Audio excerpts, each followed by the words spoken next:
vê. Isso é muito interessante, gente. Quando a gente olha alguma coisa, cada parte de informação daquela coisa entra no cérebro por um canal diferente. Então, um canal leva um segmento de curvas, o outro canal leva informação sobre a cor, o terceiro canal leva, sei lá o que, contornos.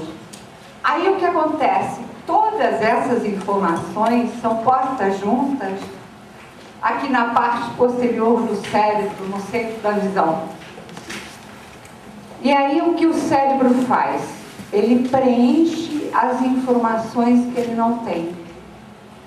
Logo, a gente infere a realidade, literalmente. E o cérebro preenche as informações que ele não tem com as informações que nós temos. Por isso é que tem a tal da ilusão de ótica. Você olha uma coisa e fala assim, pô, um negócio esquisito, porque a informação que você tem internamente não está batendo com aquilo que está lá fora. Esse tipo de coisas acontece com todos os sentidos. A visão, a audição, o paladar, tudo funciona dessa forma. Então, durante todo o tempo, a gente está inferindo a realidade, literalmente criando a realidade. E cada um criando a realidade de acordo com seu banco de experiências. E todo mundo brigando, dizendo assim, não, o que eu estou vendo é o certo. Não, o certo é o meu, o certo é aquele. Tá todo mundo completamente certo, mas particularmente certo, e não globalmente certo, digamos assim. O cérebro é modelado por experiências. Gente, a gente devia começar a fazer neuróbica, menos aeróbicas e mais neuróbicas. Essa é que é a grande verdade. Que tal um tanto de cada? Mas da mesma forma como a gente trabalha a musculatura do corpo, a gente não, né? Os outros trabalham a musculatura do corpo.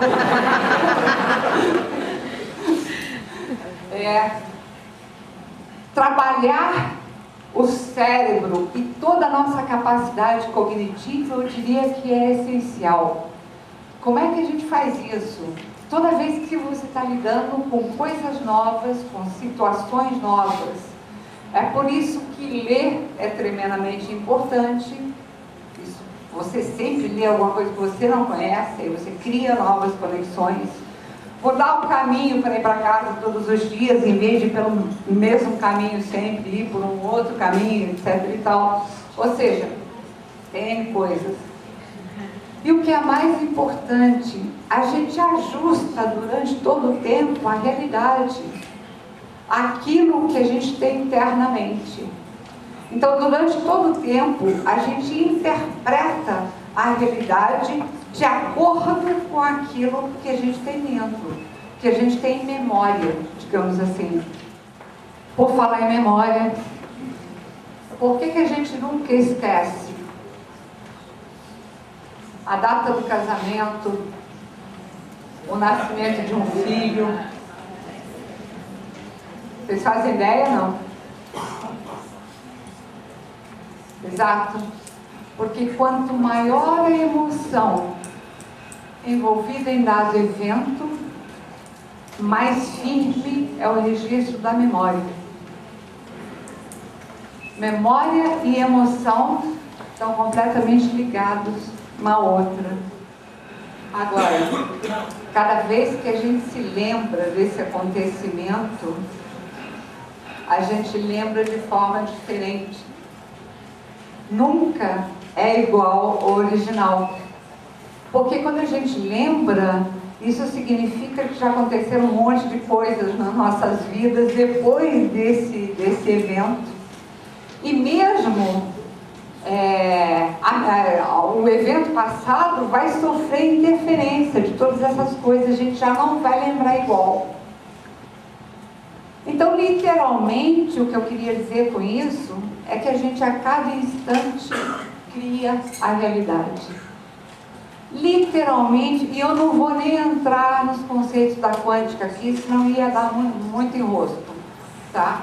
Mas se a gente junta toda essa visão da neurociência com a visão da física quântica, o que a gente conclui é: não existe nenhuma realidade fora de nós.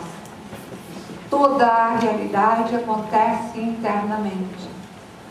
E aí tem uma coisa interessante, porque, embora cada um de nós tenha suas particularidades,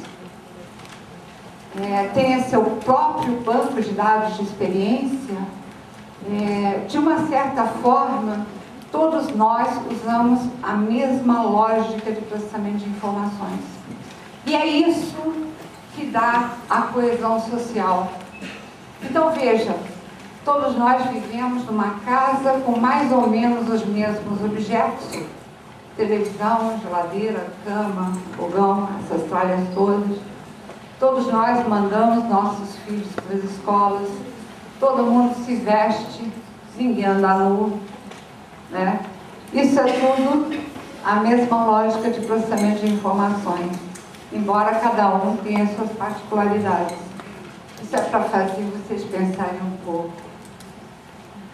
Lembrem-se de como eu abri. Não quero convencê-los, quero seduzi-los.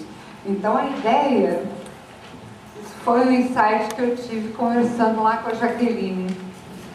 Uma coisa que a Vera me mandou, que era o Bergson falando sobre consciência, e o Bergson dizendo que a consciência é essa coisa que acontecia entre o passado e o futuro.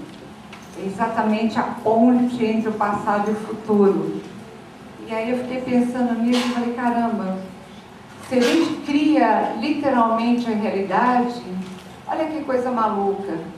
A gente tem aqui, porque veja, não tem nada, absolutamente nada, que não seja feito de átomos. Tudo é feito de átomos. Tudo, absolutamente tudo. E o mais eu diria que até poético, os átomos que estão hoje nos nossos corpos, já foram um dia forjados nas estrelas. Então nós somos literalmente filhos das estrelas, né? Como? Não é Carl Sagan. Não é o quê? Carl Sagan, exatamente. Nós somos literalmente filhos das estrelas. É belíssimo isso, né? Poético. Filhos do universo. Então vejam, aqui a gente tem um potencial quântico, uma quantidade enorme de partículas. E lá a gente tem um mundo de fenômenos onde a gente vive. O nosso mundo, aquilo que a gente percebe como o mundo que nos cerca. Entre um e outro, o que talvez a gente tenha seja a consciência.